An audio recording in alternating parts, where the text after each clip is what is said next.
Gaza city में खूनी गदर, 4 देशों को नेतन्याहू की धमकी। 7 अक्टूबर 2023 से अब तक गाजा जंग को 717 दिन से ज्यादा हो चुके हैं। हमास के हमले के बाद से प्रधानमंत्री नेतन्याहू का खूनी बदला इतना घातक और व्यापक होगा, दुनिया में किसी को भी इसकी उम्मीद नहीं थी। गाजा में पिछले 90 दिनों से इजरायली सेना खूंखार हमले कर रही है। गाजा सिटी से लाखों फिलिस्तीनियों को दक्षिण दिशा की तरफ भागने को मजबूर कर दिया गया है। अब तक सरकारी आंकड़ों के मुताबिक 65,000 से ज्यादा फिलिस्तीनी मारे जा चुके हैं। नेतन्याहू हर हाल में फिलिस्तीन का वजूद खत्म कर देना चाहते हैं और गाजा पर अब पूरी तरह से कब्जा चाहते हैं।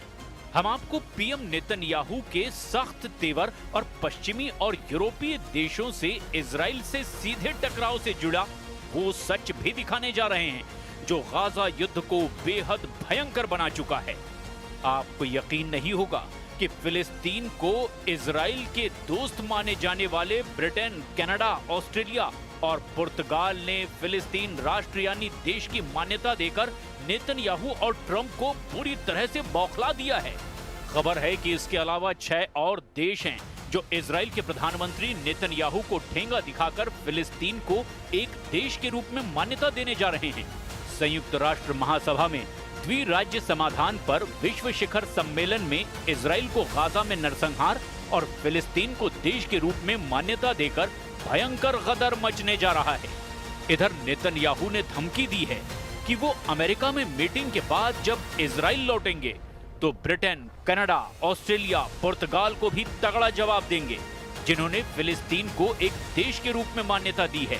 तो चलिए देखते हैं कि गाजा में आखिर इस वक्त क्या चल रहा है और नेतन्याहू के लिए फिलिस्तीन एक देश के रूप में कैसे नासूर बनता जा रहा है।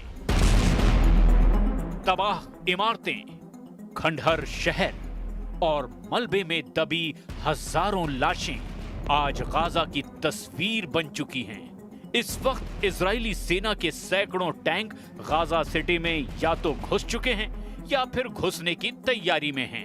लाखों फिलिस्तीनी गाजा सिटी को छोड़कर दक्षिण दिशा की तरफ भागने को मजबूर हो चुके हैं। समंदर किनारे मीलों लंबा सफर तेज धूप में फिलिस्तीनी कर रहे हैं। उस पर भी इजरायली हवाई हमलों ने गाजा सिटी के चीथड़े उड़ा दिए हैं। लगभग 65% ऊंची इमारतें तबाह हो चुकी हैं। 2 साल से युद्ध में जूझ रहा गाजा इजरायली हमलों के चलते खंडहर में तब्दील हो चुका है, साथ ही अकाल से जूझ रहा है। फिलिस्तीनी अधिकारियों ने बताया कि इजरायली सेना ने 22 सितंबर को जॉर्डन अस्पताल को खाली करने का आदेश दिया है। इजराइल पर हमास के खूनी और बेरहम हमले की सजा पूरा गाजा भुगत रहा है। तस्वीरें देखकर पूरी दुनिया में इजराइल के खिलाफ सवाल खड़े होने लगे। इजराइल के दोस्त और हमदर्द माने जाने वाले 4 देशों ने फिलिस्तीन को एक देश के रूप में मान्यता देकर अब नेतन्याहू के होश उड़ा दिए हैं। नेतन्याहू ने इन 4 देशों को सीधी धमकी दी है। जरा देखिए वो 4 देश कौन हैं जो इजराइल के खिलाफ फिलिस्तीन को एक राष्ट्र के रूप में मान्यता दे चुके हैं।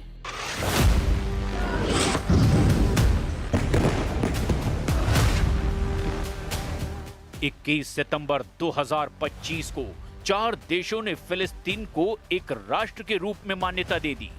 ये 4 देश हैं ब्रिटेन, कनाडा, ऑस्ट्रेलिया और पुर्तगाल।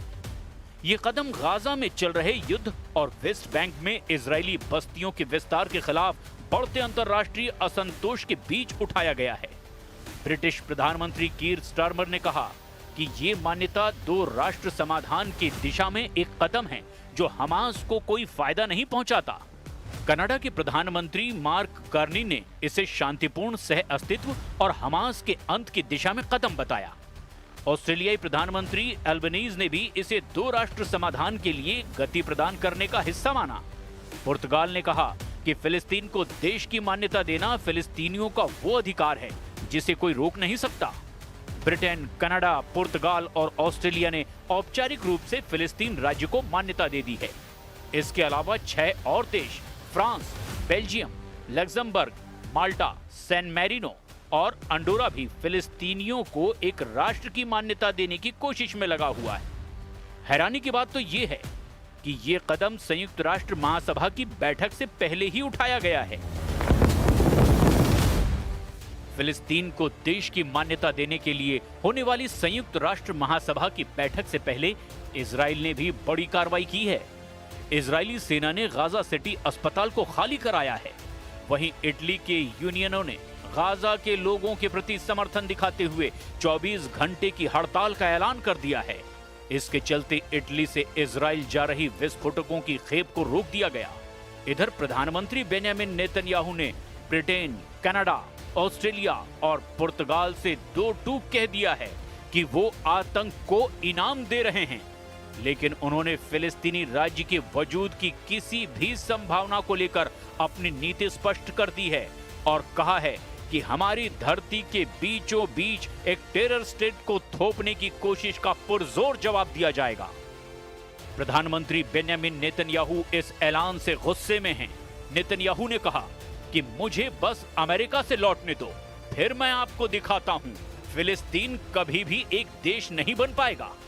उन्होंने साफ साफ कहा कि मेरे पास आपके लिए एक और संदेश है, ऐसा नहीं होने वाला। जॉर्डन नदी के पश्चिम में कोई फिलिस्तीनी राज्य नहीं होगा। वर्षों से मैंने उस टेरर स्टेट के निर्माण को घरेलू और विदेशी दोनों ही तरह से भारी दबाव के बावजूद रोका है। हमने ये दृढ़ संकल्प और चतुर कूटनीति के साथ किया है।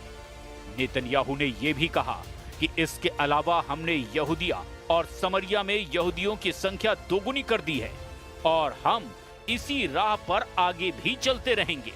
हमारी धरती के बीचों बीच एक आतंकवादी राज्य को थोपने की नवीनतम कोशिश का जवाब संयुक्त राज्य अमेरिका से लौटने के बाद दिया जाएगा।